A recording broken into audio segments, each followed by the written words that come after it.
Water security is one of the most important natural resources in modern times. Reduced water inflow into soils and deep-ground reservoirs are reducing access to drinking and agricultural water sources globally.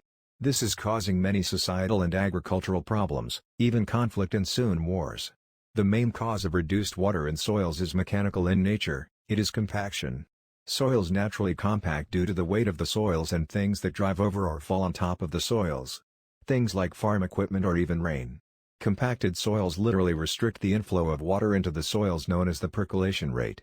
The perk rate is established by a simple soil test to establish how fast water drains through a soil over a period of time. Compaction in soils increases as soil carbon is reduced. Most farms have lost over 2/3 or more of their soil carbon thanks to chemicals and modern farming methods. It is common to see only 100 tons of carbon in fields where before there was 300 tons or more. Carbon can hold somewhere close to 6 times its weight in water. Therefore, simply put, the more carbon there is in a soil, the more ability that soil has to hold water and to allow water to percolate through underground reservoirs.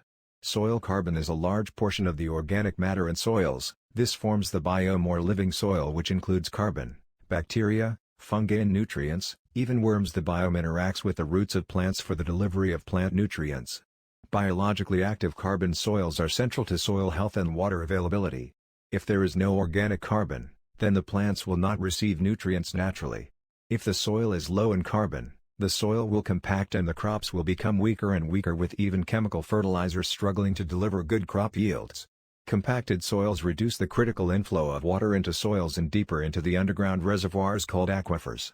Over 70% of humans source their drinking water from aquifers. This is a serious problem of gargantuan proportions. Over 1.5 billion hectares of farmland have greatly reduced water percolation thanks to soil carbon loss and compaction. A further 3.5 billion hectares of meadows and pastures have also lost carbon and therefore suffer increased compaction and water loss.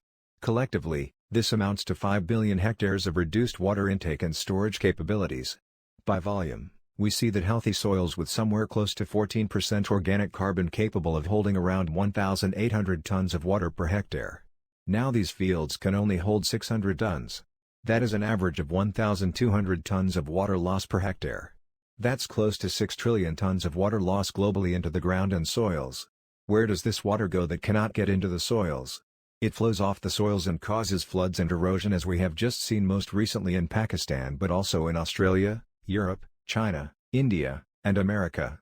This enormous flooding in Pakistan is attributed to climate change due to the huge rainfall which encountered hillside deforestation and heavily compacted, reduced carbon soils, an all too common picture of failed land and water management.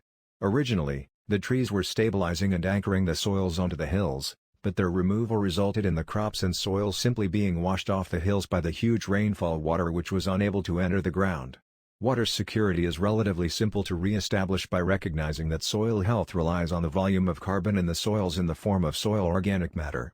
Soil health reduces compaction and allows water percolation into the soils that fills aquifers and supports stronger crops. Biological soils, composted soil organic matter with microbes and nutrients, act continuously to naturally build carbon in the soils and further reduce compaction through their natural interface with plant roots. Biological soils deliver commercial crop yields and enhanced reduction in compaction. Composts build the soil structure which, on its own, will not produce commercial yields. Biological microbes are required to optimize the soils for water management and commerce. One other fact that should be remembered: trees allow water into the ground something like 67 times faster than grasses or crops as their root systems reduce compaction. This is why alley farming, or farming between lines of trees, is so successful and should be more widely adopted. It reduces soil compaction continuously, which improves deep ground water percolation under the crops in the alleys. It also reduces wind and soil erosion. Alley farming regularly improves yields by 130%. Farmers should be aware of the mechanical percolation capabilities of their soils. In extreme cases, percolation should be re-established by deep rip plowing to break compaction layers common under most farmed fields. Certainly biological soils should be added to the fields to increase the soil organic carbon levels beyond 14% to restore water cycles and natural soil health.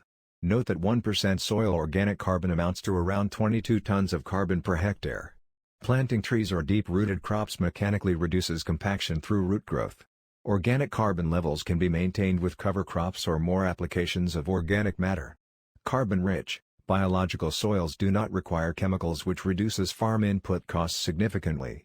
For farmer information, contact www.wealthyfarmers.net or Efficiency Professor for advice on soil health improvement strategies.